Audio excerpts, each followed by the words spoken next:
नाज़िन चेल्हार जे ॻोठ बेभाणी जो रहवासी नौजवान आरिफ भील पुरस्राव बीमारी सबब माज़ूर थी वियो आहे। संदसि वारसनि सरकारी ख़र्च ते इलाज करण जो मुतालबो कयो आहे। पेश आहे आबिद लोंगाणी जी ही रिपोर्ट। नाज़रीन मौजूद आहियूं ॻोठ बीबाणी भील में, जिते नौजवान 14 सालनि जो आरब भील हॾा मुड़ण जी बीमारी जे करे माज़ूर बणिजी वियो आहे ऐं हिते वारिस आहिनि। उन सां कुझु ॻाल्हि ॿोल कयूं त उन्हनि जो नौजवान आरब भील बाबति उन्हनि जो छा चवणु आहे। आरब नाले छोकिरो मुंहिंजो आहे।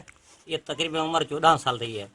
असां डॉक्टर इलाज जाम करायो पर हितो वसाले कोन जेको असीं इलाज ताईं पहुची सघा अॻिते बि ऐं हॾेरी कमज़ोरी डॉक्टर सुणाई हींअर जेका ख़र्चो बि वधीक उहे हिसाब सां असांजो सिंध गवर्नमेंट अर्ज़ु आहे त असां सां मदद करी जाए त इहो इलाज मुकमल थियो जाए त सिहतयाब थी जाए। आरब नालो आहे, छोकिरी असांजो जवान आहे, वीचारो हले सघे त हले, माज़ूर आहे, ॿेठो आहे, कीअं पियो आहे। उहो इलाज असां घणा ई करे असांजे वसां में पर न लॻो।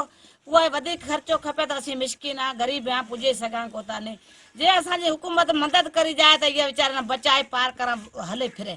आरब भील नालो जबार जो पुट ॻोठ बीबाणी चेलार लॻ हिन खे तक़रीबन ॼमंदे खां पोइ 2-2.5 साल खां पोइ तक़रीबन हॾे जी मिख घटि हुअण जे करे बीमार थी पियो। डॉक्टरनि जे चवण जे मुताबिक़ अगरि इन जो टाइम ते इलाज थी सघे त हीउ जेको सिहतयाब थी वेंदो। वीचारा ग़रीब माण्हू आहिनि, हिननि वटि पैसो वग़ैरह न आहे जो इलाज कनि ऐं सिंध हुकूमत खां मुतालबो कजे थो त हिननि जो इलाज करायो वञे।